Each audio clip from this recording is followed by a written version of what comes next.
Well, I had a year to kind of dive in and kind of get to know the back catalog and play the songs. So for me, the new CD was about incorporating myself into Megadeth. So it was really, that year prior was kind of like doing that. So it was prep work for Endgame. Okay. Yeah.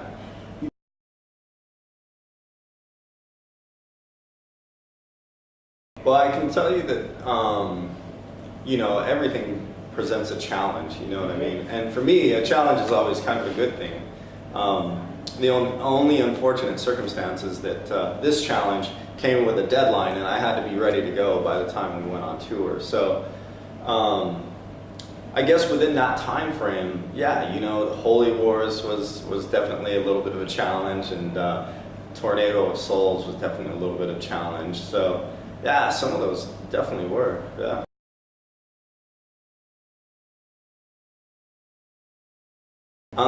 I like, it changes as I go back, and a lot of times more because, when you start playing a song live, you kind of gain an affinity for it. But how the story ends is definitely always going to be one of my favorites, just because it's diversity, and it has a good groove to it, a good melodic hook, and it's got nice time change in there and some classical guitar in there. So to me, it's got this cool diversity to it, and I like This Day We Fight because it's so in your face. And strong song. Yeah, exactly. 1320 is cool because it's just, it's just got that kind of raw vibe to it.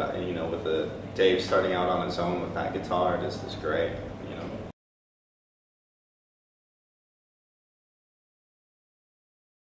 So, which albums most influenced Endgame? Yes. For me personally, it would definitely have to be Rust in Peace would be one of them, because that was the first Megadeth CD that I really got into. And then from there, I would say Peace Sells, and maybe even a little bit of Kills Is My Business, And then there's even with the way that I think the tonality of the CD is, it definitely has a little bit of United Abomination sound to it too. But that's largely because of Andy Sneap, I think. So The production. Yeah, exactly. Okay.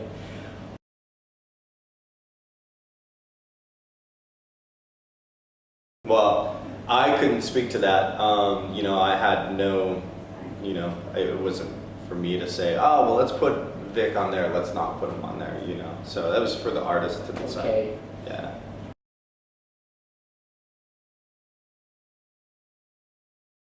Well, I think it has a little bit to do with some of the lyric content of Endgame, and especially if you look at the song Endgame itself and what it's about, I think it explains a lot about what the cover art is about. But as far as the doom and gloom kind of nature of it, you can see that in a lot of CDs past, where you've got the nuclear bombs blowing up or children hanging by a cliff, So it's business as usual, It's a mix of past artwork. I just think it fits in with the whole theme in the back catalog. We're definitely not going to put an album out with daisies on the cover. Okay. So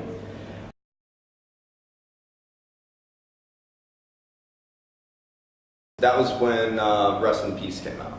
So I had always followed, I was into all the shredders and the shrapnel guys, and I had been into Jason Becker and then Cacophony and heard of Marty Friedman and started listening to him, and then when he got into Megadeth, that's when I started listening to Megadeth. Cacophony and Jason Becker Oh also. yeah, Okay. oh yeah.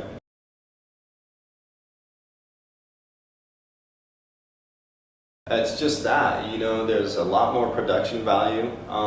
You have to consider much more when you're, I think, touring at this level, how you present yourself on stage, where you're going to be on stage, the lighting setup, and even things like this, interviews, there's just so much more of it. Okay. So that's really it, Okay. Venues get bigger.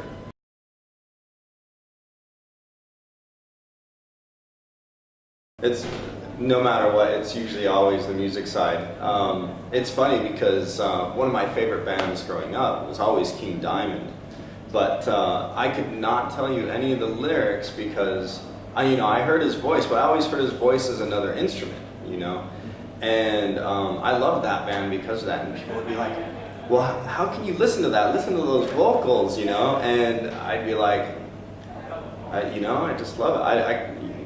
For me, it's another instrument. So lyrics, I tend to not focus on too much.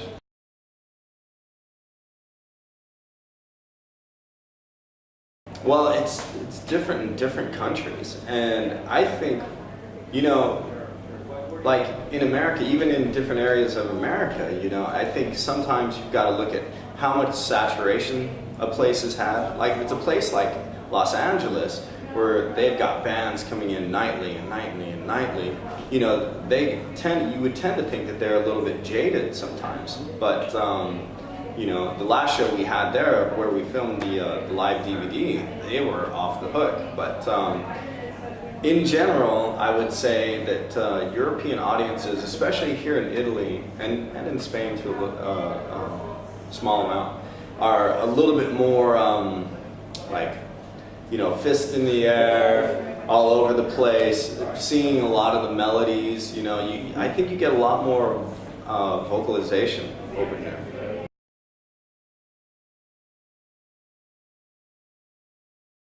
I think just the logistics never presented themselves. It was probably one of those things where it was too hard to coordinate amongst everything else that was happening.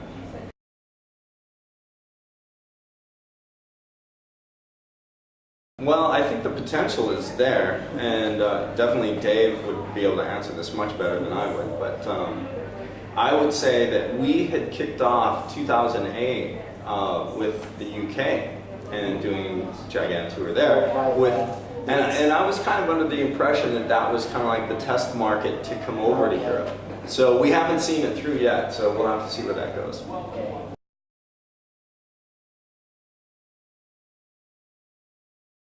I think it's a mix of both, because we do have definitely our own lives and individuals, we all do our own thing.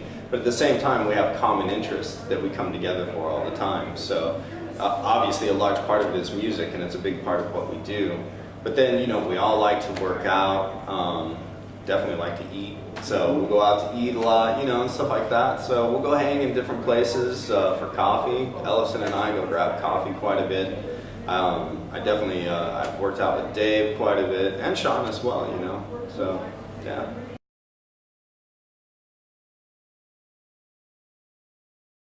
Well, I think it's a cool idea, and I think, I don't know what they're charging for the price of admission to get in. In Italy, 15 euro. 15 euros. So, that's not bad to be able to see something almost live. It's going to be within 30 minutes of the actual show.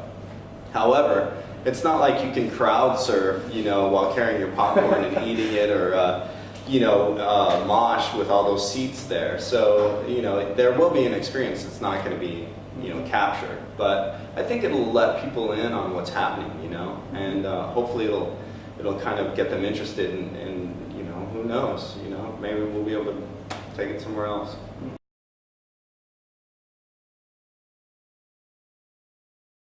Well, it's definitely got a lot of guitar riffs. I can tell you that much. It's got a lot of fast guitar playing on it, and there's a great vocal hook on it too. You recorded it in the Endgame session? No, we recorded it probably about 3 months ago. Okay. Yeah, somewhere around there, and at Vic's garage, and so I think we were warming up. We were getting ready to do the Rest in Peace 20th anniversary thing, so it was like 3 months ago or something like that.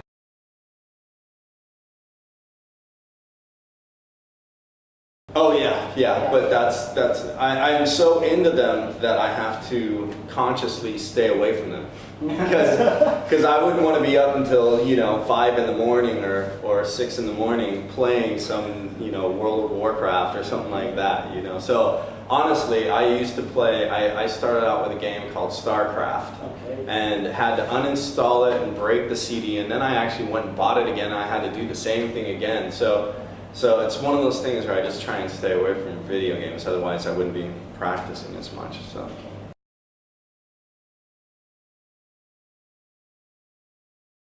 As you know, whenever time permits, definitely. All right. Hey, this is Chris Broderick of Megadeth, and I want to give a shout out to the fans of Rock and Roll Radio.